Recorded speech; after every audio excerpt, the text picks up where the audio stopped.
ਕਰਮ। ਮਾਂ, ਇਹ ਸਾੜੀ ਤੁਹਾਡੇ ਪਾਈ ਹੋਈ ਬਹੁਤ ਹੀ ਸੁੰਦਰ ਲੱਗਦੀ ਪਈ ਹੈ। ਕਿੱਥੋਂ ਲਿਆਂਦੀ ਹੈ? ਬੇਟਾ, ਮੈਂ ਕਿੱਥੇ ਬਾਜ਼ਾਰ ਜਾਂਦੀ ਹਾਂ। ਪਹਿਲਾਂ ਤੂੰ ਲਿਆ ਦਿੰਦੀ ਸੀ, ਹੁਣ ਤੇਰੀ ਭਾਬੀ ਲਿਆ ਦਿੰਦੀ ਹੈ।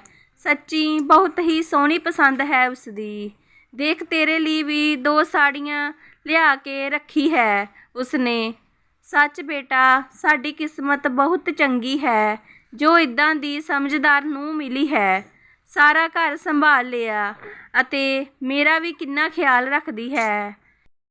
ਮਾਂ ਕਰਦੀ ਸਾਰਾ ਦਿਨ ਅੱਗੇ ਪਿੱਛੇ ਘੁੰਮਦੀ ਰਹਿੰਦੀ ਹੈ। ਨਿਰਮਲਾ ਜੀ ਨੇ ਅਲਮਾਰੀ ਵਿੱਚੋਂ ਸਾੜੀਆਂ ਕੱਢਦੇ ਹੋਏ ਕਿਹਾ। ਰਹਿਣ ਦਿਓ ਮਾਂ, ਤੁਹਾਨੂੰ ਤਾਂ ਸਾਰੇ ਹੀ ਚੰਗੇ ਲੱਗਦੇ ਹੈ। ਇਹ ਤਾਂ ਸ਼ੁਰੂ ਦੇ ਚੋਚਲੇ ਮੋਚਲੇ ਹੈ। ਹਜੇ ਤਾਂ ਤੁਹਾਡੇ ਹੱਥ ਪੈਰ ਚੱਲਦੇ ਪਏ ਹੈ। ਬਰਾਬਰ ਕੰਮ ਕਰਵਾਉਂਦੇ ਹੋ ਤਾਂ ਮਾਂ ਕਰਦੀ ਰਹਿੰਦੀ ਹੈ। ਪਤਾ ਤਾਂ ਉਸਲੇ ਲੱਗੇਗਾ ਜਦੋਂ ਸੇਵਾ ਕਰਨੀ ਪਵੇਗੀ। ਨਿਰਮਲਾ ਜੀ ਨੇ ਬੇਟੀ ਦੀ ਗੱਲ ਨੂੰ ਕੱਟਦੇ ਹੋਏ ਕਿਹਾ। ਭਗਵਾਨ ਇੱਦਾਂ ਕਿਉਂ ਕਰੇ ਕਿ ਮੈਨੂੰ ਸੇਵਾ ਦੀ ਜ਼ਰੂਰਤ ਪਵੇ। ਹੱਥ ਪੈਰ ਤਾਂ ਚੱਲਦੇ ਹੀ ਠੀਕ ਰਹਿੰਦੇ ਹੈ ਬੇਟਾ। ਪਰ ਮਮਤਾ ਦੇ ਕੋਲ ਆਪਣੀ ਭਾਬੀ ਦੀ ਤਾਰੀਫ ਬਰਦਾਸ਼ਤ ਨਹੀਂ ਹੁੰਦੀ ਪਈ ਸੀ। ਮਮਤਾ ਫੇਰ ਬੋਲੀ, ਇੱਕ ਗੱਲ ਹੋਰ ਮਾਂ, ਆਪਣੀ ਨੂੰਹ ਨੂੰ ਜ਼ਿਆਦਾ ਸਿਰ ਤੇ ਨਾ ਚੜਾਓ। ਕਿਤੇ ਲਾਡ ਵਿੱਚ ਆਪਣੀ ਚਾਬੀਆਂ ਨਾ ਦੇ ਦਿਓ, ਨਹੀਂ ਤਾਂ ਬਾਅਦ ਵਿੱਚ ਤੁਹਾਨੂੰ ਹੀ ਅੱਖਾਂ ਦਿਖਾਵੇਗੀ। ਨਿਰਮਲਾ ਜੀ ਨੂੰ ਸਮਝ ਨਹੀਂ ਆਉਂਦਾ ਪਿਆ ਸੀ ਕਿ ਮਮਤਾ ਇੱਦਾਂ ਦਾ ਵਿਵਹਾਰ ਕਿਉਂ ਕਰਦੀ ਪਈ ਹੈ। ਜਦੋਂ ਵੀ ਉਸਦੀ ਭਾਬੀ ਮੰਨੂ ਦਾ ਜ਼ਿਕਰ ਆਉਂਦਾ ਤਾਂ ਉਹ ਚਿੜ ਜਾਂਦੀ। ਮੰਨੂ ਦਾ ਕੀਤਾ ਹੋਇਆ ਕੰਮ ਉਸਨੂੰ ਪਸੰਦ ਨਹੀਂ ਆਉਂਦਾ ਸੀ। ਜਦੋਂ ਵੀ ਫੋਨ 'ਤੇ ਦੋਨੋਂ ਮਾਂ ਬੇਟੀ ਦੀ ਗੱਲ ਹੁੰਦੀ ਤਾਂ ਮਮਤਾ ਹਮੇਸ਼ਾ ਆਪਣੀ ਭਾਬੀ ਦੇ ਬਾਰੇ ਆਪਣੀ ਮਾਂ ਨੂੰ ਉਲਟਾ ਹੀ ਸਿਖਾਉਂਦੀ ਰਹਿੰਦੀ। ਪਰ ਨਿਰਮਲਾ ਜੀ ਇੱਕ ਸਮਝਦਾਰ ਔਰਤ ਸੀ। ਚੰਗੇ ਅਤੇ ਬੁਰੇ ਦੀ ਪਹਿਚਾਣ ਉਹਨਾਂ ਨੂੰ ਚੰਗੀ ਤਰ੍ਹਾਂ ਸੀ।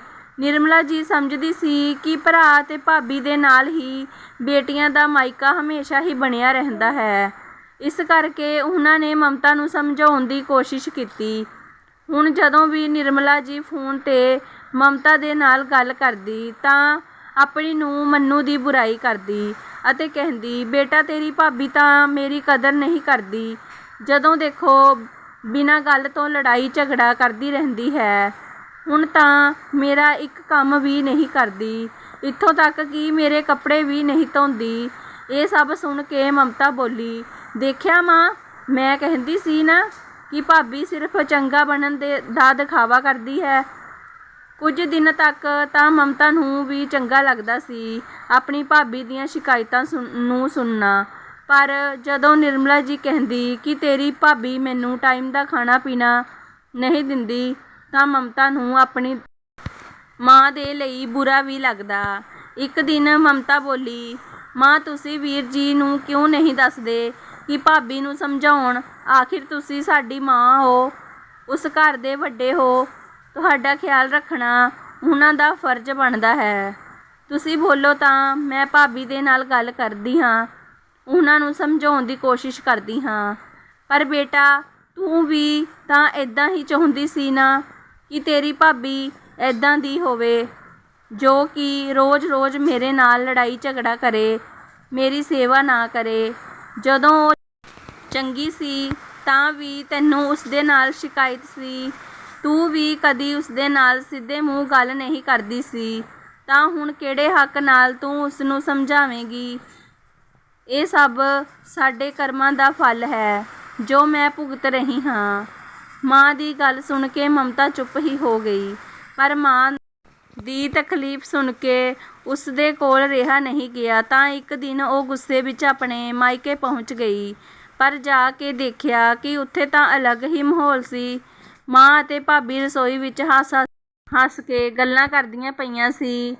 ਮਾਂ ਗੈਸ ਚੁੱਲ੍ਹੇ 'ਤੇ ਚਾਹ ਬਣਾਉਂਦੀ ਪਈ ਸੀ ਅਤੇ ਭਾਬੀ ਪਕੌੜੇ ਬਣਾਉਣ ਲੱਗੀ ਸੀ। ਨਾਲ ਭਾਬੀ ਮਾਂ ਨੂੰ ਪੁੱਛਦੀ ਪਈ ਸੀ, ਮਾਂ ਤੁਸੀਂ ਕਿਹੜੇ ਪਕੌੜੇ ਖਾਓਗੇ, ਪਿਆਜ਼ ਦੇ ਜਾਂ ਪਨੀਰ ਦੇ? ਮਾਂ ਨੇ ਕਿਹਾ, ਮੰਨੂ ਬੇਟਾ ਅੱਜ ਪਿਆਜ਼ ਦੇ ਪਕੌੜੇ ਬਣਾ ਲੈ, ਪਨੀਰ ਦੇ ਪਕੌੜੇ ਹੁਣ ਹਜਮ ਨਹੀਂ ਹੁੰਦੇ। ਦਰਵਾਜ਼ੇ 'ਤੇ ਖੜੀ ਮਮਤਾ ਆਪਣੀ ਭਾਬੀ ਅਤੇ ਮਾਂ ਨੂੰ ਦੇਖ ਕੇ ਹੈਰਾਨ ਸੀ। ਮਾਂ ਤਾਂ ਬੋਲਦੀ ਸੀ ਕਿ ਭਾਬੀ ਬਦਲ ਗਈ ਹੈ, ਮੇਰਾ ਬਿਲਕੁਲ ਵੀ ਖਿਆਲ ਨਹੀਂ ਰੱਖਦੀ। ਪਰ ਇੱਥੇ ਤਾਂ ਦੋਨੋਂ ਸੱਸ ਅਤੇ ਨੂੰਹ ਨੂੰ ਦੇਖ ਕੇ ਲੱਗਦਾ ਤਾਂ ਨਹੀਂ ਕਿ ਇਹਨਾਂ ਦੇ ਵਿੱਚ ਕੋਈ ਲੜਾਈ ਝਗੜਾ ਹੋਇਆ ਹੋਵੇ।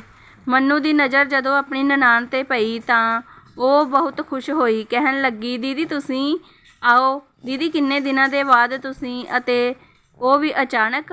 ਨਿਰਮਲਾ ਜੀ ਦੇ ਚਿਹਰੇ 'ਤੇ ਵੀ ਬੇਟੀ ਨੂੰ ਦੇਖ ਕੇ ਮੁਸਕਾਨ ਆ ਗਈ।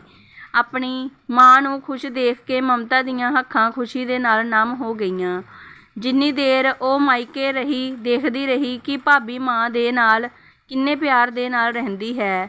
ਉਸਨੇ ਕਦੀ ਵੀ ਸਿੱਧੇ ਮੂੰਹ ਆਪਣੀ ਭਾਬੀ ਨਾਲ ਗੱਲ ਨਹੀਂ ਕੀਤੀ। ਫਿਰ ਵੀ ਦੀਦੀ ਦੀਦੀ ਬੋਲ ਕੇ ਉਸਦੇ ਅੱਗੇ ਪਿੱਛੇ ਘੁੰਮਦੀ ਪਈ ਸੀ। ਸਾਈਡ ਜਾ ਕੇ ਨਿਰਮਲਾ ਜੀ ਮਮਤਾ ਨੂੰ ਬੋਲੀ, ਬੇਟਾ ਸੱਚ ਦੱਸ, ਤੂੰ ਇਹੀ ਚਾਹੁੰਦੀ ਸੀ ਨਾ ਕਿ ਤੇਰੀ ਭਾਬੀ ਮੇਰਾ ਖਿਆਲ ਰੱਖੇ? ਤਾਂ ਪਹਿਲਾਂ ਤੂੰ ਆਪਣੀ ਭਾਬੀ ਦੇ ਨਾਲ ਇੰਨਾ ਉਖੜੀ ਕਿਉਂ ਰਹਿੰਦੀ ਸੀ? ਮਾਂ, ਭਾਬੀ ਨੇ ਆਂਦੇ ਹੀ ਤੁਹਾਡੇ ਜੀਵਨ ਵਿੱਚ ਅਤੇ ਇਸ ਘਰ ਵਿੱਚ ਮੇਰੀ ਜਗ੍ਹਾ ਲੈ ਲਈ ਸੀ। ਇਹ ਮੇਰੇ ਕੋਲ ਬਰਦਾਸ਼ਤ ਨਹੀਂ ਹੁੰਦਾ ਪਿਆ ਸੀ। ਪਰ ਹੁਣ ਮੈਂ ਸਮਝ ਗਈ ਹਾਂ ਕਿ ਜੇਕਰ ਭਾਬੀ ਚੰਗੀ ਹੋਵੇ ਤਾਂ ਮੇਰੀ ਮਾਂ ਅਤੇ ਮਾਇਕਾ ਹਮੇਸ਼ਾ ਖੁਸ਼ ਅਤੇ ਆਬਾਦ ਰਹੇਗਾ। ਇਸ ਵਾਰ ਵਾਪਸੀ ਦੇ ਟਾਈਮ ਪਹਿਲੀ ਵਾਰ ਮਮਤਾ ਆਪਣੀ ਭਾਬੀ ਮੰਨੂ ਦੇ ਗਲੇ ਦੇ ਨਾਲ ਲੱਗੀ ਅਤੇ ਉਸਦੀ ਅੱਖਾਂ ਵਿੱਚੋਂ ਅੱਥਰੂ ਵੀ ਵਗਣ ਲੱਗੇ ਅਤੇ ਉਸਦੇ ਨਾਲ ਹੀ ਮਨ ਦੀ ਮੈਲ ਵੀ ਸਾਫ਼ ਹੋ ਗਈ। ਉਸਦੇ ਮੂੰਹ ਵਿੱਚੋਂ ਬਸ ਇਹੀ ਸ਼ਬਦ ਨਿਕਲੇ ਕਿ ਭਾਬੀ ਹਮੇਸ਼ਾ ਏਦਾਂ ਹੀ ਰਹਿਓ। ਮੰਨੂ ਵੀ ਆਪਣੀ ਨਨਾਣ ਦਾ ਪਿਆਰ ਪਾ ਕੇ ਬਹੁਤ ਹੀ ਖੁਸ਼ ਹੋ ਗਈ ਸੀ। ਧੰਨਵਾਦ ਜੀ।